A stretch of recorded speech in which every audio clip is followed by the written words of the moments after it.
Good morning, and let it be known. Welcome.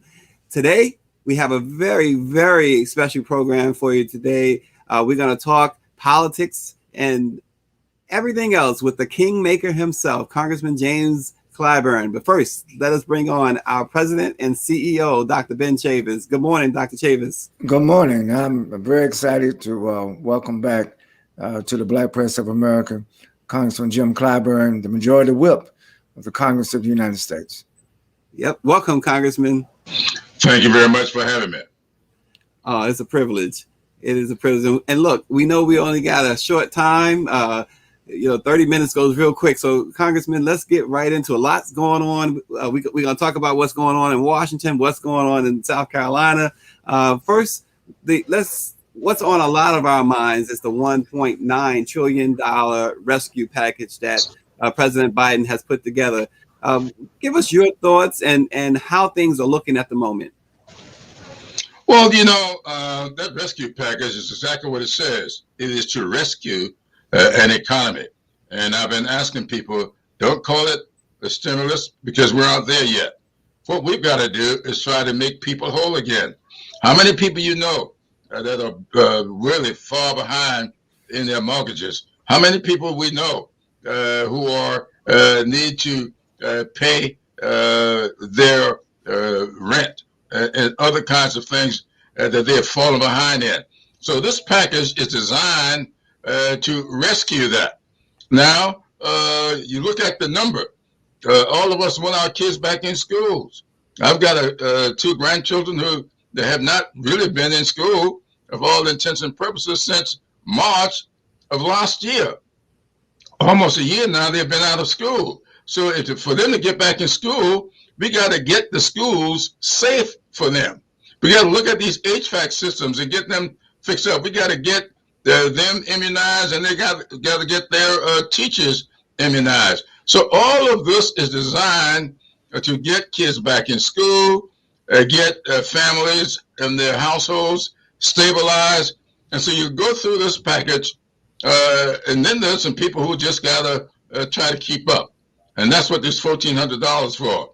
Now, a lot of people have criticized the $1,400 saying, when you ran, you promised $2,000. Yes, we did.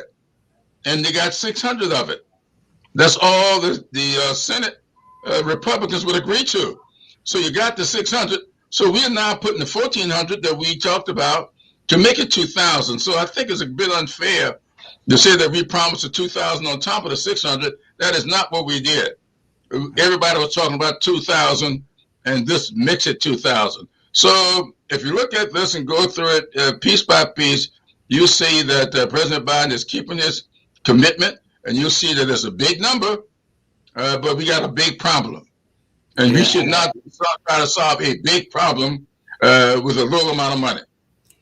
Yeah, absolutely. And let's not forget, there's a $3,600 child tax credit in there as well. And that's pretty big, too, because the analysts show that in itself can put a real dent in child poverty.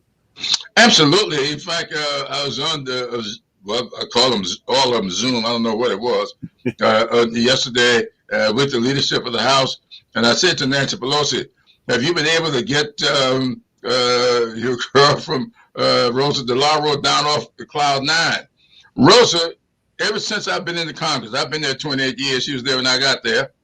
Rosa has been pushing for this child tax credit. She finally got that in. And I know she's somewhere floating above Cloud 9 because she was not on that Zoom with us on yesterday. This is huge.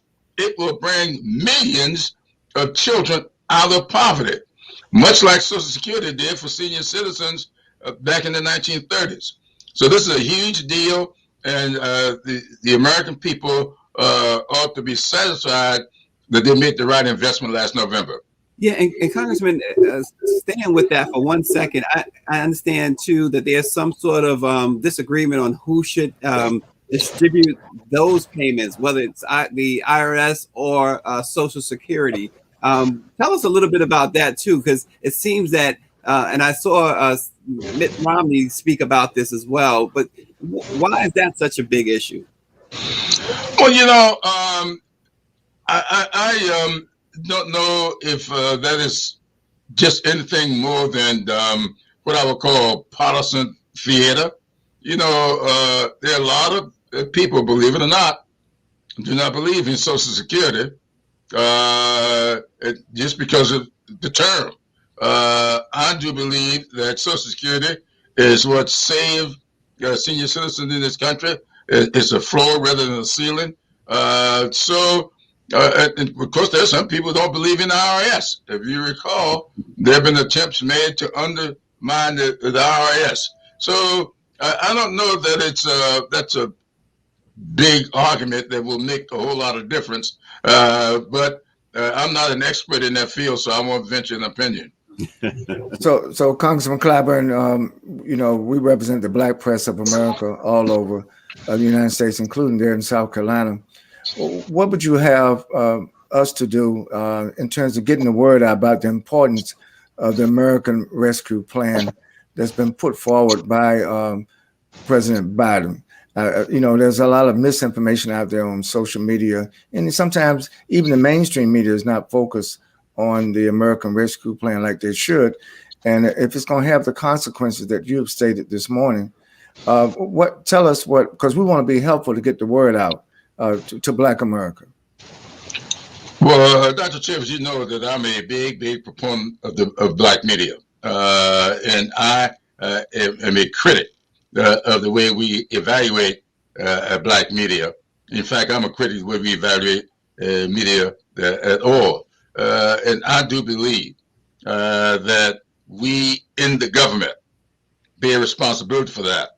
We always say we want people for the word to get out. And you don't determine that by how many points somebody may get, listening audience, or what the Arbitron or whatever these rating systems are be used anymore. You determine that by how effective the media are in communities. And most Black media, I used to be in the business, and I know, are on point when it comes to connecting with the public. And so we have to make a decision.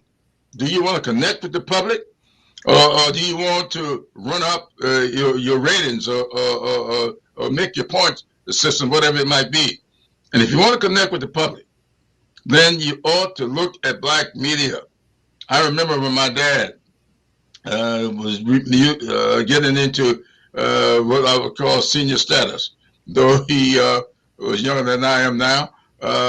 He used to really rely upon that weekly newspaper to really get a feel for what was going on in the community and to really understand a lot about how to conduct himself with his parishioners, because he was a pastor. And he relied on the Black media just like the Black community rely on these religious institutions. They go hand in glove. And so I don't see how you can dismiss the Black media, omit or ignore the Black media if you want to really connect with the Black public. So I would say to Black media folks, keep pressing your case from the outside. I'm sitting on the inside with several others pressing the case for you. Well, thank you so much. That's good news to hear, because we definitely want to be accountable, want to get the word out. And even if I could just shift for a moment on the COVID-19, there's still some reluctance in the African-American community to get vaccinated because of misinformation. And we're trying to work with the CDC, we're trying to work with the Health and Human Services to allow us to help with the messaging. I think the messaging is right. It's getting that messaging to our local communities. And the Black press, we are local news media. And so we want to work very close. We spoke with Cedric Richmond last week about this as the White House rolls out its plan in various parts of the country. We want to make sure that the Black press is front and center in helping to get the word out about COVID-19, about the American Rescue Plan, and other vital matters that affect the quality of life in our communities.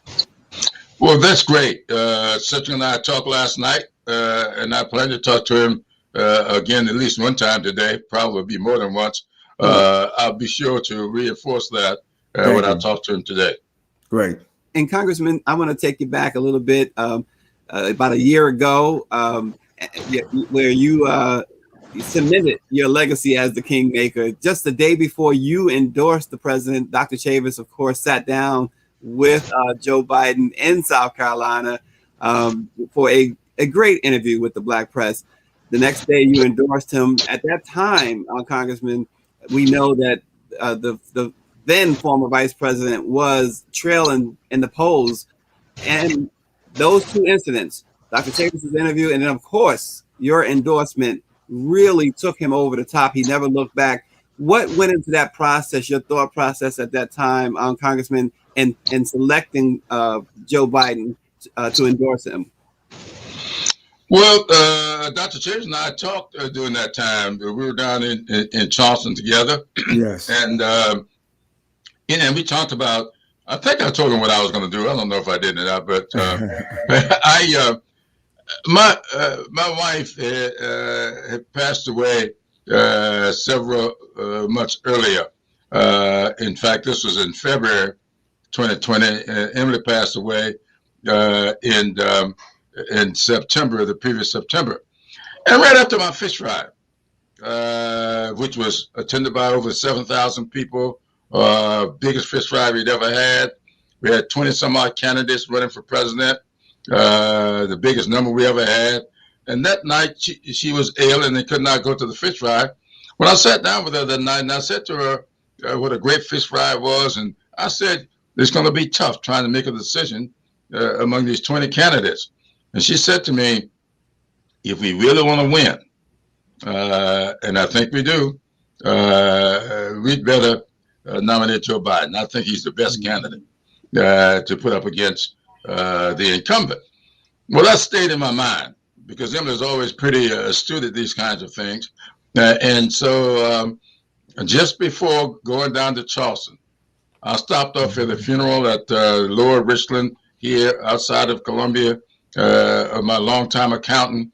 And I encountered a lady there who I'd never met before, who asked me to just whisper in her ear who I was going to vote for. And I told her that I was going to vote for Joe Biden. And she snapped her head back and she looked at me. I can't explain the look on her face. She said, I needed to hear that. And this community is waiting to hear from you. And that's when I decided that I had not just make an endorsement, that I had to go big with this endorsement. I had to do it in such a way that I would be true to Emily's wishes and do what this lady told me I needed to do. And I did. And I decided to put my all into it. Not just to say I'm going to vote for this man, but here's why I'm voting for him. I know him. He knows his community. Delaware is much like South Carolina. It's not really a southern state, but it is a southern state. In fact, Brown v. Board of Education came out of 5 cases. One of those cases was South Carolina. Another of those cases, the Belton v. Gebhardt, was out of Delaware. And so I gotten to know Joe having these kinds of discussions. And he spends more time in South Carolina than any other place outside of Delaware. So I just said, we know Joe, but most importantly, Joe knows us. And I give it my all. And now all the experts, and I call a lot of flack. Some of you may have reported on it. A lot of people called me a lot of things for doing that. They had their other ideas about who there should be on the ticket. But now the experts are looking back saying Joe Biden is the only one that could have pulled us off. Beating an incumbent is not an easy job. That's a tough job. But we pulled it off, besting him by 7 million more votes. And I am very pleased I did it. But it was a testimony to my late wife. Yeah, so, you know, Congressman Clyburn, that being a graduate from South Carolina State HBCU, and I'm going to have to confer some ordination to you because your words were providential and prophetic. They've come true. And now we have the most diverse cabinet in the history of the United States, an administration that is full of experts and covers a wide range of ethnicities, cultures, backgrounds, languages. When you think about the Biden-Harris administration, you see the future of America coming out of its past. And your leadership in the Congress of the United States is making a difference, Congressman Clyburn, not just in South Carolina, the district you represent, but all of America has benefited from your leadership and is benefiting from your leadership. And so you can count on the Black press. We're going to continue to not only report what you say, what you do, what you accomplish, but we're so proud to be in this moment, even though it's amidst this terrible pandemic. I don't want people to lose hope. We're gonna get that information out, and we're gonna get that, hopefully, that rescue package passed by the Congress. And there's so many issues that I think during the last 4 years, I think America kind of went backwards. And I think now it's time to go forward, and nothing but opportunity, even amidst some of the hardships that so many of our people are facing. Absolutely. And I'm pleased to hear that. But just think about it.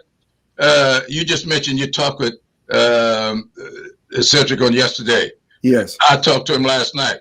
And let me tell you what's so interesting about that. Last Friday morning, the Democratic leadership, y'all reported on it, met with the president. And he had all of his people in the room, and we were talking about what we needed to do going forward to get the word out on this pandemic, to get the vaccines out in the communities.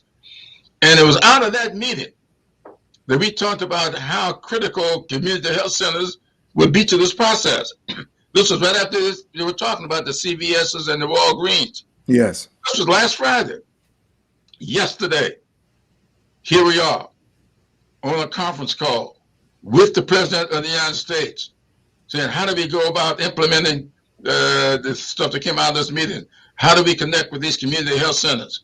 And I was able to throw in there that Latham Woodard, who's from South Carolina, is the national president of all the community, federally qualified community health centers in the United States of America. Reach out to her. Cedric called me last night. What is that lady's name? How do I get in touch with her? That is something we have been missing. That is something we have been missing. And so you're right. We got not just a diverse cabinet, but we've got people who's had the experiences. A vice president who's a graduate of an HBCU, who's a member of a Divine Nine, though I was teasing her right after the meeting last Friday. I said, sister, you could only have done one better. I happen to be an Omega. Yes. You could have been in another sorority where my daughters are, but you're okay with me. This is the kind of stuff that has been missing, and this is the kind of stuff that needs to be in the White House if you want to connect with the African American community. Well, and Congressman, again, they call you the Kingmaker, but I just learned something that really it was your wife who was the Queen Maker, because she actually told you to endorse Joe Biden. So that was a really interesting bit of information I hadn't heard before. Yeah, I've made that public before, and it's going to be made even more public. I'm about to get serious about my third book, and we'll probably open that book with the real background to what went into that endorsement. The old stuff that you may have heard a little bit about, a black woman on the United States Supreme Court, that came out in these discussions with Bennett Thompson and Marsha Fuchs, Cedric Richmond, Don Payne Jr. There was a lot going on in that. Joyce Bader, the new chair of the Congressional Black Caucus. I was not operating in a vacuum. I was operating with full knowledge that if we could get Joe beyond the primary, he was somebody we could rally around in the general election. So this was not accidental by any means. As men will tell you, I don't leave much to chance. That's right. Well, Congressman, it's so much that the president has already done the moment he took the oath. He sat down with the pen. He started signing executive orders. Now we have so many important pieces of legislation that needs to get through. With that said, I have to ask, the current impeachment trial, is that somewhat of a distraction? Absolutely not. Anybody who watched yesterday, you had to know what this country is all about. This country was teetering on the edge, and that's a term I have used before. In fact, in my endorsement, I think I talked a little bit about what we need to do to save this democracy. Yeah. And that's what George W. Bush was saying to me at the inauguration. And we know that if we are going to keep this country together, we've got to cleanse ourselves of you and I, of stuff that you and I know about. We know about mob violence. Exactly. White supremacy. White supremacy, we know it real well. It ain't just in low country South Carolina or South Carolina itself or Wilmington, North Carolina. It is throughout our system. So we aren't surprised at what we saw on January 6th. It was unnerving, but not surprising. A lot of people ask me, how fearful were you? And I don't know. I just said, I never feared. My security detail got me out of the building and to the so-called undisclosed location, but I never felt fear. I felt nothing like I felt sitting in that jail in Orangeburg County back in March 1960, the day I first met Emily. We met in jail. Yes. That day. That's the day I felt fear. Man, you gotta get that book published. You gotta get that book published, Congressman Clyburn. That's a Netflix series, man. How you got involved in the movement and SNCC and meeting your wife in jail and look now helping change the world. That's a great story, Congressman Clyburn. Well, thank you. But you know, it's also when Emily and I met March 15, 1960. It was that following October that I first met John Lewis. Yes. We met down in Atlanta at Morehouse College. When we were having the second meeting of SNCC. The first meeting was up in North Carolina at Shaw University in the spring of that year. And John Lewis and I enjoyed a 60-year relationship. And we often talk about what it was like back in those days when we first challenged Martin Luther King Jr. That was the weekend before Martin Luther King Jr. went to jail down there in Georgia. A lot of people don't know the backdrop to that, but I'm also talking about that from a perspective outside, because I was never on the inner circle of the movement. You know, we were up in Orangeburg, yes, and those people down in Atlanta, they were at the center of all of it. But there are some perspectives that I think it's time for us to put on that, because I think that young people want to hear from us. I'm amazed at how often I have to really sit down with young people, listen, entertain their phone calls. Just yesterday, I had just a remarkable conversation with the new member Jones, Montrose Jones, from up in New York. Yes. New York. Just an incredible conversation I had with him. 2 weeks ago on my podcast, I had Corey Bush, the new member from Missouri. From St. Louis, yes. Absolutely. These young people, I'm amazed. You know, a lot of times people talk about generational and we aren't connected. No. Corey said to me, that's not true. I wish to benefit from your experiences. And so I think it's incumbent upon us to stay connected with these young people. Doesn't mean you're going to always agree. Yes. I've got 3 daughters, one of whom you know, Dr. Chavis Mignon, who's here with me today. Yeah. I don't agree with him all the time. They don't agree with me all the time. We sit down and we discuss things. Emily and I stayed married 58 years. We didn't always agree. We sat down and we had discussions about things, and we tried to find a common ground. That's what we've got to do to build our community. Not agree all the time. Exactly. But talk through it. Find common ground. And build, like the president says, build back better. Exactly. Yes. So going back to yesterday and today, this trial, I agree. It's not a distraction. It's just a reaffirmation of how important our democracy is. Absolutely. And I thought what the House managers did yesterday was so excellent. And I'm very proud of the African-American members of Congress who are part of the House team that's putting forth this trial. You know, the former president has already been impeached. Now it's a question of whether or not the Senate will convict. But no matter which way the trial goes, the political process goes, it will be a statement of the importance of holding on to our democracy and not let the forces of racism, the forces of oppression overcome our democracy. You know? And I think that is so very important. So Black people not just are witnessing it, but we have to be involved. That's why that voter turnout is so important, Congressman Clyburn. As we look now toward 2022 and 2024, I don't want us to relax. We got to continue to register people to vote. We got to continue to fight all these voter suppression that the people on the other side of the aisle have put in place in all these state legislatures. So we got work to do, but I think we also have so much hope and promise that our work is not in vain. Well, thank you so much, Fred. You're exactly right. Thomas Jefferson said it years ago. The price of freedom is eternal vigilance. Yes. We have to maintain vigilance and to overcome this. So we can't rest on our laurels. We got to cement this victory.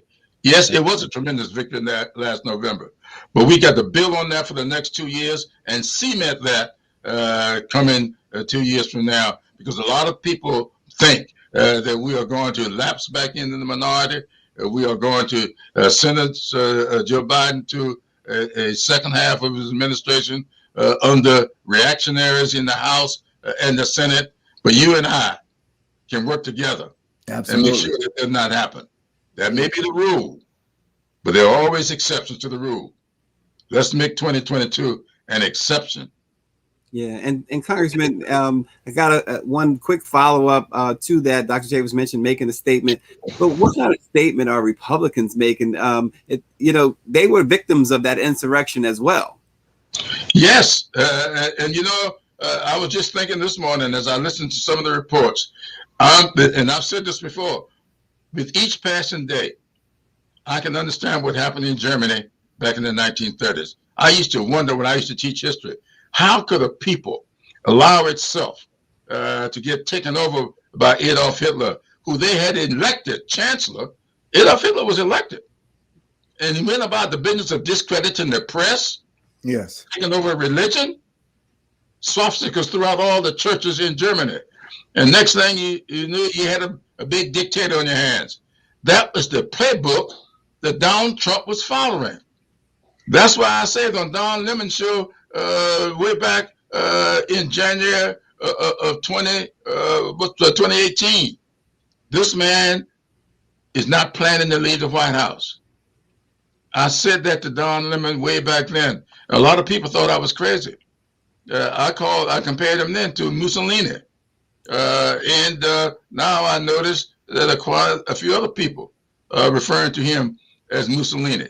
The fact of the matter is, when you have lived as we have lived, you can see oppression when it's there. Yes. You can see suppression when it's taking place. And you can see and understand the thinking of white supremacists. And that's what Trump is, a white supremacist. Yeah. And Congressman, I know we're running late on time, but got to ask you, you both mentioned, Dr. Chavez mentioned, you mentioned 2 years. How important is it that President Biden put, as they say, his foot on the gas pedal and don't hesitate, because really it is 2 years. These policies he wants, he really has laid out a great plan for all of America, but for Black America. How important and what will you do to ensure that he's going to keep his foot on the gas? One of the things I'm going to do is stay in touch with you guys I'm gonna stay in touch with him. I'm not going to hesitate. You may remember. Yes, I gave an endorsement. I believe in Joe Biden, but when they rolled out those first appointments, I spoke up very forcefully, and I said, "You never get a second chance to make a first impression." So we've got to work. We got to make sure that we stay vigilant, and I think that if we can do this, we can do something that nobody expects to be done. But we aren't going to do it unless we stay connected with the African American community. We saw this guy, Trump, staying close to his base. Everybody was saying, well, he's just doing what his base wants him to do. And that's what's going to keep him in power. Well, we got to say the same thing to Joe Biden.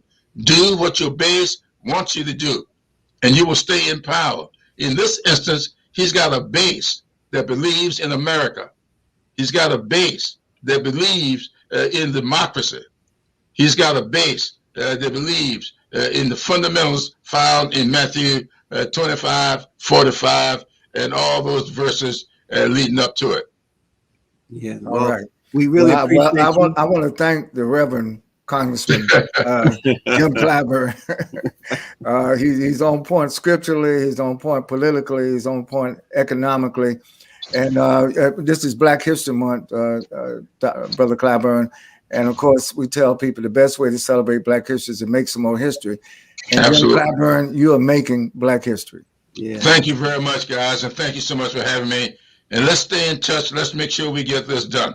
Absolutely. Absolutely. And speaking of Black History Month, we again remember Mary Wilson of the Supremes. Today, Otis Williams of the Temptations sent the Black press an exclusive statement just this morning. He said, "The world has lost a music legend, and I have lost a dear friend. I cherish all the memories growing up with Mary and the Supremes in Detroit, and all the wonderful times we spent at Motown and performing around the world together. In the beginning of our careers, 60 years ago, the Temptations and Supremes were extremely close, almost inseparable. We toured together on buses, shared the spotlight on some of the world's most prestigious stages and top television shows. We released albums together and broke racial barriers with the power of our enduring music. Mary was a true icon, richly talented, charismatic, and deeply compassionate about her family, her friends, and career. We remain close friends all these years, and I will really miss her. I am deeply saddened, but feel truly blessed that we shared many amazing albums and unforgettable experiences with each other, including most recently Mary's support on my Broadway musical, Ain't Too Proud to Beg. Through her prolific music, her beautiful voice will remain in our hearts forever. We remember Mary Wilson." Everybody stay safe, stay well, and again, special thanks to Congressman Jim Clyburn. We'll see you tomorrow.